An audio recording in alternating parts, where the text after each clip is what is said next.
Hello बच्चों। आज मैं आपके लिए राजनैतिक विज्ञान कक्षा 9 का अध्याय पहला लेकर आई हूँ। लोकतंत्र क्या और लोकतंत्र क्यों। ये हमारा अध्याय का नाम है। ये अध्याय पहला है। हम इसे समझने की ज़रूरत है कि हमारा लोकतंत्र क्या है, यानी समाज में हमारे लिए लोकतंत्र क्या है और हमारे हमारे समाज में हमारे विकास के लिए लोकतंत्र क्यों है। ये हमारा चैप्टर है। ये मैं कुछ ऐसे 10-12 पॉइंट लेकर आई हूँ जिससे कि आपका पूरा एक चैप्टर बहुत अच्छे से तैयार हो जाएगा। और ये पूरा चैप्टर इसी 10 और 12 पॉइंट पर बेस्ड है। इसका जो ये है, ये याद रखने योग्य बातें हैं जो हमें इस चैप्टर में याद रखने योग्य है, जो कि हमें याद रखना है, जो हमारे पेपर से रिलेटेड है, हमारी पढ़ाई से रिलेटेड है। तो इसका पहला पॉइंट है कि डेमोक्रेसी यूनानी शब्द डेमोक्रेसिया से बना है।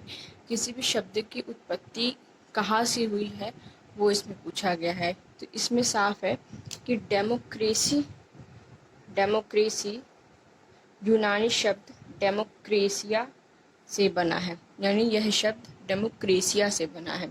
ये यूनानी शब्द है, डेमोक्रेसिया से बना है।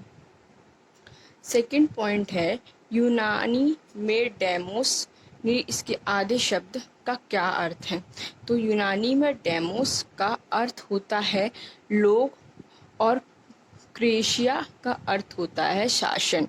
यानी इसके हमने जो डेमोक्रेशिया है हमने इसे विभाजित कर दिया है।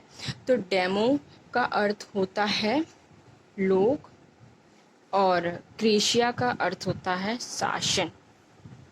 ठीक है, डेमो का अर्थ होता है लोग और क्रेशिया का अर्थ होता है शासन।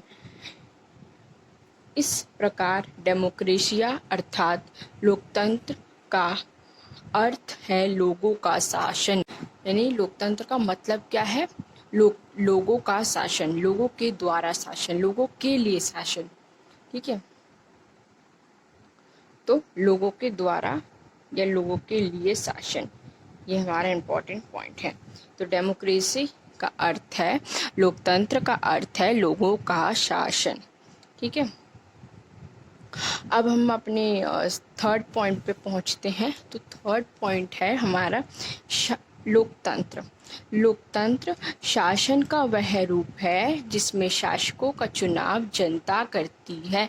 शासकों अर्थात हमारे जो नेता वगैरह हैं उनका चुनाव जनता यानी हम लोग आम नागरिक करते हैं। ठीक है, शासकों का शासन वह रूप है जिसमें शासकों का चुनाव जनता करती है। अब हम फोर्थ लेते हैं पॉइंट। लोकतंत्र ऐसी सरकार है जो लोगों की हो।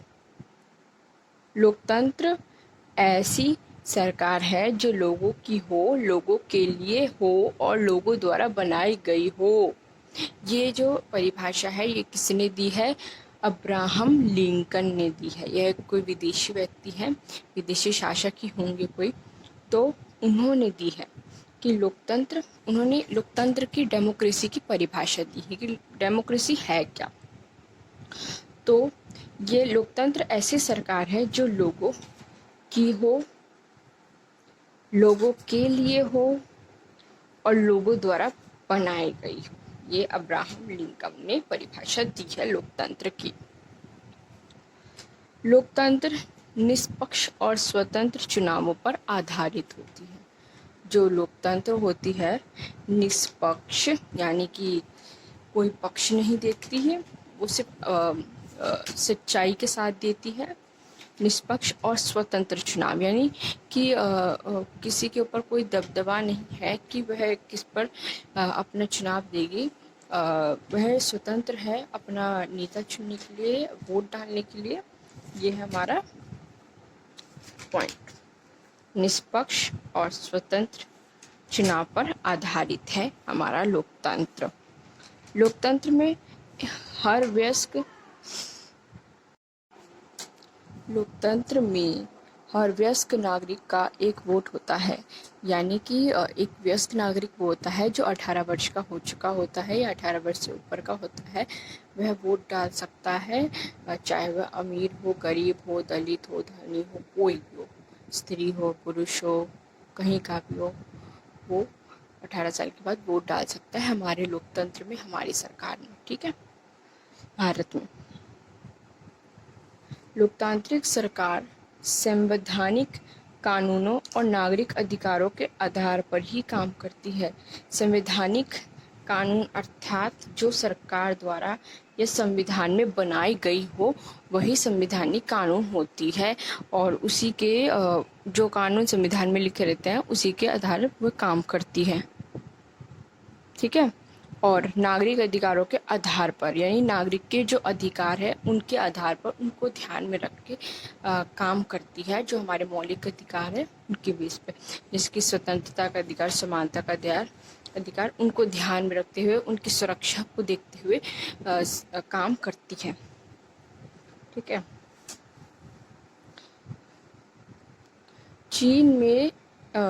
चीन की संसद को राष्ट्रीय जन संसद कहा जाता है। जो हमारे चीन है, वहाँ की संसद को राष्ट्रीय जन संसद कहा जाता है। यानी राष्ट्र की संसद कहा जाता है। वहाँ पर राष्ट्र की जन संसद कहा जाता है चीन की संसद को। इस संसद को देश का राष्ट्रपति नियुक्त करने का हक है कि इस संसद को देश का राष्ट्रपति, यानी ये जो संसद है राष्ट्रीय जन संसद, यह देश का राष्ट्रपति चुन सकता है और यही इसका कार्य है। ठीक है। चीन में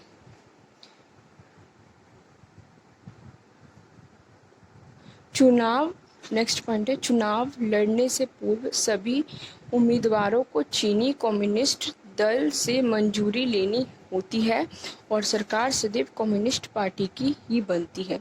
यानी जो चीन में है, चीन में कम्युनिस्ट पार्टी की ही सरकार बनती है और उम्मीदवारों को चीनी कम्युनिस्ट दल से मंजूरी लेनी पड़ती है। चुनाव करने से पहले उम्मीदवारों को चीनी कम्युनिस्ट दल से मंजूरी लेनी पड़ती है। अगर वहाँ से मंजूरी मिल जाती है तो वो उन्हें अपने वोट चुनाव के लिए खड़े होते हैं और जो वहाँ पे पार्टी बनती है वो कम्युनिस्ट पार्टी ही बनती है। ठीक है।